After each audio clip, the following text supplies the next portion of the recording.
जनाब अब्बास को गवाह करके कह रहा हूँ कि कोई मौलवी नहीं निकला घर से हमारे पास के जमाने में पूरी तरीके से, एक मौलवी घर से नहीं निकला, एक साकिर घर से नहीं निकला था, एक खतीब घर से नहीं निकला था।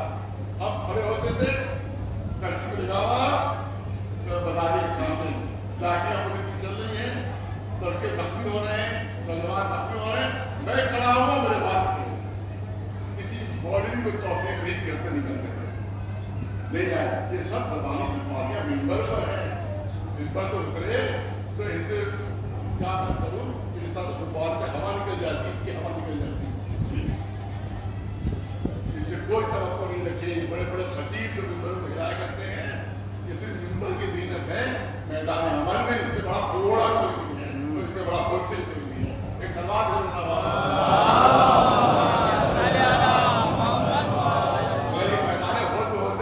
ये आगे होते और दूसरे पीछे होते, अगर ये होते तो ये सबसे आगे यही लोग होते, यही ताकि सभी सबसे आगे यही होते, क्योंकि आज के हर मैदान में भगोड़े साबित होते हैं। एक सलावत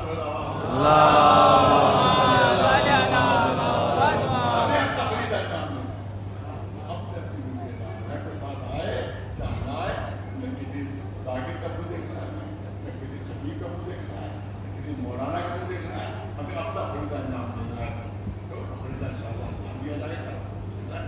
अब करना चाहता हूँ हमारे छठे इमाम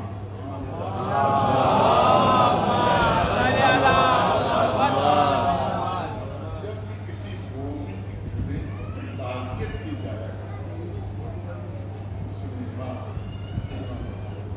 जब भी किसी मोमिन के घर में ताक़त क्या करो, मेरे जिद हुसैन का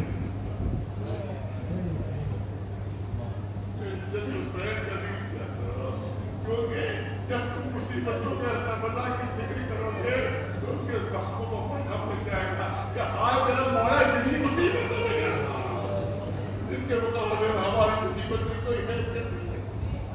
हमारी जीवन औलादों के लिए बड़ी सख्त मसले है, उसका शबीर बाप हो गया तो बनता देख रहे हैं वही पे कितना बचपन था। आज यहाँ तस्वीर देने वाले दिलासा देने वाले इतने मजबूत है, तो जाहिर है कि इंसान की फितरत है कि जब गम में शरीक लोग होते हैं तो हम हल्का हो जाता है, गम में कमी आ जाती है।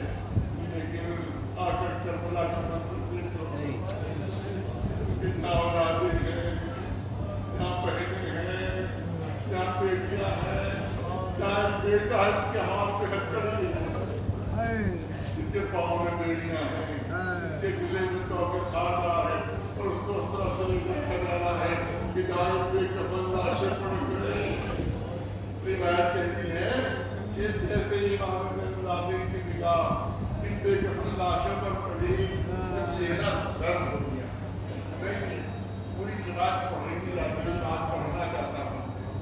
चेहरा तो ये हाल नहीं है, चेहरा तो बल्कि चेहरा ऐसा दर्द हुआ जैसे मौत की सर्दी है, इस तरह के इमाम का चेहरा दर्द हो गया कि जिस तरह से किसी की रूह निकलने वाली होती है तो चेहरा के रंग दर्द हो जाता है, उसी तरह से चौथे इमाम के चेहरे का रंग दर्द हो गया। जैसे जनाब ज़ैनब की नजर पड़ी, ज़ैनब घबराई, परेशान हो गई, ये बेटे तुम्हारा क्या हो रहा, ऐसा लगता है कि रूह जिस्म से परवाह कर। इमाम ने फरियाद की, उसकी अम्मा देख रही है कि इन जालिमों ने अपनी नजिस लाशों को दफन कर दिया, मगर मेरा बाप ही मेरे जिंदा उसी तरह से बेबस को कबर पड़े थे। शहजादी देख रही तो तुमने बताया, शहजादी देख रही थी कि थोड़ी देर बीमार थी, लेकिन जो इन बेकफन लाशों की तरफ रही वे बीमार भतीजा जिंदा नहीं है। 10 मिनट खत्म हो जाएगी, इमामत खत्म हो जाएगी, मैं भैया को मैदान में क्या जवाब दूंगी।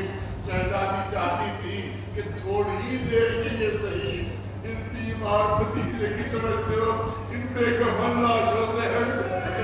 अदादार मुझे इतना बता दो, मजलूम ज़ैनब बेकल दर्द कौन सा तरीका इख्तियार करती कि बीमार भतीजे की तवज्जो थोड़ी देर के लिए सही इन बेकफन लाशों से हट जाए। उसे एक तरीका समझ में आया, वो तरीका ये था कि शैतानी ने अपने को ऊंट की बुलंदी से करबला की जमीन पर गिरा दिया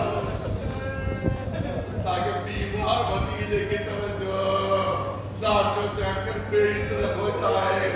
हाँ, बीमार की तवज्जो तो हटी, मगर तसव्वुर कीजिए कि शहजादी को कितनी अजियत बर्दाश्त करना पड़ी होगी। एक तो इतनी बुलंदी से जमीन पर आना, वो भी इस हालत में कि हाथ को लेकर इमाम ने देखा शहजादी थर के बल करबला की तहरीर पर गिरी। इमाम फरियाद कर रहे थे और कोई मदद करने वाला न था। आखिरी दो जुमले अब ये दिमाग से करना चाहता हूँ। आपने फरमाया कि हम सब ने अपने को ऊँटों की बुलंदी जमीन पर गिरा दिया। फिर कहते मैंने देखा मेरी भूमि तो उठा नहीं जा रहा था, चल नहीं पा रही थी। मैंने देखा मैंने देखा कि मेरी भूमि जब उठ नहीं लगी तो कोहनियों के घर अब देखो फैसला शुरू किया। कोहनियों के पर खींची मेरी भूमि उस नशेब तक पहुंची जहाँ बाबा का बेटा बड़ा इमाम फरमाते हैं तो मैंने देखा जब लाश के करीब पहुंची तब मेरी भूमि बहुत मुश्किल से उठी और उसका आहिस्ता आहिस्ता बाबा की लाश के गिर्द घूमना शुरू किया। इमाम फरमाते हैं भूमि अपना आप बाबा की लाश का तवाफ तो कर रही है या बेटा लाश की तवाफ नहीं कर रही हो, बल्कि माँ की वसीयत पूरी करना चाहती। माँ ने दुनिया में जाते वसीयत की थी मेरी बेटी ज़ैनब मैं करबला के मैदान में मौजूद रहूं, मेरी तरफ से हुसैन की लाश का बोसा ले लेना।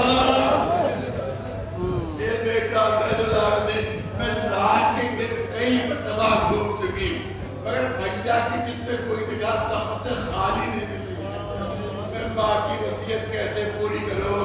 इमाम ने फरमाया कि मैंने देखा कि जब बाबा के जिसमें कोई जगह सबसे खाली नहीं मिली तो मेरी भूमि झुकी और अपने होठों को बाबा की कटीली गर्दन कटीली गर्दन का बोसा लेकर वसीयत पूरी के बाद आखिरी इमाम फरमाते मैंने देखा कि जब कटीली गर्दन का बोसा ले चुकी तो भूमि 2 कदम पीछे हटी। वो हट के लाश को गौर से देखना शुरू किया। मेरे भूमि अम्मा क्या बाबा की लाश को इतना गौर से क्यों देख रही है? तो जवाब दिया ए बेटा मैं अपने भैया से माफी मांगी, अपने भाई से माफी मांगी हूँ कि अपनी बेकल बहन को माफ करना, अपनी बेकल बहन को माफ करना। आप किस बात की माफी मांग रही है? ये बेटा तो एक मरतबा मदीने में मैं घर के शहर में सुबह की नमाज अदा कर रही थी। मैंने नमाज अदा की ताकि मैं मुसल्ले पर लेट गई, मेरी हल्की सी आँख लगी। अब जो मेरी आँख मुझे जब मैंने देखा मेरे चारों तरफ तो धूप है मगर मेरे ऊपर साया। अब जो जितना उठाए तो देखा मेरा भाई होता है एक चादर हाथ में लिए मुझ पर साया किए कि मुझ पर धूप न आने पाए।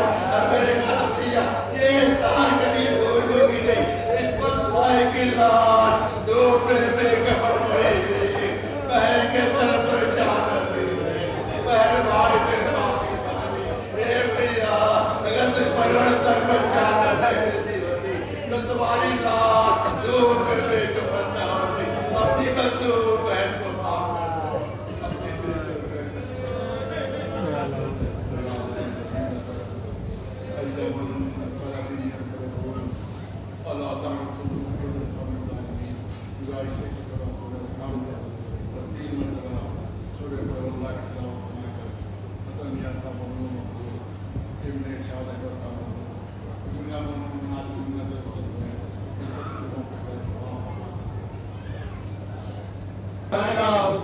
Hussein,